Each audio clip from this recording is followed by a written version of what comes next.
పెద్దిరెడ్డికి సంబంధించి అటవీ భూముల వ్యవహారం ఏదైతే పరిశోధన చేస్తున్నటువంటి విభాగానికి దాన్ని సవాల్ చేస్తూ పెద్దిరెడ్డి కోర్టుకు వెళ్ళిన నేపథ్యంలో చిత్తూరు జిల్లా పులిచెర్ల మండలం మంగళంపేట గ్రామ పరిధిలో అటవీ భూములను ఆక్రమించుకున్నారని ఆరోపించడంతో పాటు వాటి మీద వివరణ ఇవ్వాలంటే అధికారులు జారీ చేసిన నోటీసులు సవాల్ చేస్తూ మాజీ మంత్రి పొంగనూరు ఎమ్మెల్యే పెద్దిరెడ్డి రామచంద్రరెడ్డి, ఆయన కుమారుడు Rajampet MP Mithun Reddy, Tammadapalli MLA Peddireddy Dwarakanath Reddy, P Indiramma హైకోర్టులో వేరువేరుగా పిటిషన్లు వేస్తే నోటీసులను రద్దు చేసి తమ భూముల విషయంలో జోక్యం చేసుకోకుండా అధికారులను ఆదేశించాలన్న వ్యాజ్యాలు కోర్టును కోరితే వ్యాజ్యాల మీద విచారణ జరిపిన హైకోర్టు ఎలాంటి కఠిన చర్యలు తీసుకోవాలన్నా కూడా చట్ట నిబంధనలకు అనుగుణంగానే చేయాలని అధికారులను ఆదేశించింది. ఈ మొత్తం వ్యవహారంలో పూర్తి వివరాలతో కౌంటర్లు దాఖలు చేయాలని అధికారులకు స్పష్టం చేసింది. తదుపరి విచారణ మార్చి 6వ తేదీకి వాయిదా వేసింది.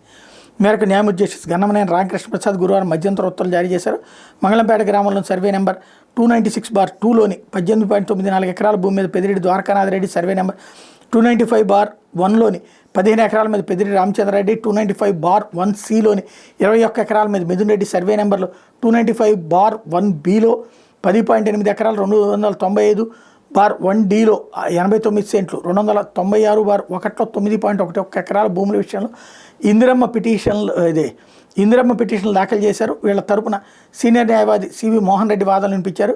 పిటిషన్లు అటవీ భూములను ఆక్రమించలేదని చెప్పారు. ఆ భూములు 20 ఏళ్ల కిందట వాటి యజమానుల నుంచి కొనుగోలు చేశారని వివరించారు. అప్పట్లోనే అక్కడ నిర్మాణాలు చేపట్టారని చెప్పారు. ఇప్పుడు వాటిని అటవీ భూములుగా పేర్కొని నోటీసులు జారీ చేశారని పేర్కొన్నారు. తమ మనుషుల సమక్షంలో సర్వే చేసినట్టు పేర్కొంటూ అధికారులు వాట్సాప్ ద్వారా నోటీసులు పంపారన్నారు. నిరాధార ఆరోపణలతో పత్రిక ప్రచురించిన కథనాన్ని ఆధారంగా చేసుకుని అధికారుల నిబంధనలకు విరుద్ధంగా వ్యవహరిస్తున్నారని ఆయన వివరించారు. వాదనల న్యాయస్థానం పిటిషన్ల విషయంలో కఠిన చర్యలు ఏమైనా తీసుకోవాల్సి వస్తే చట్ట ప్రకారం నడుచుకోవాలని అధికారులు ఆదేశించారు.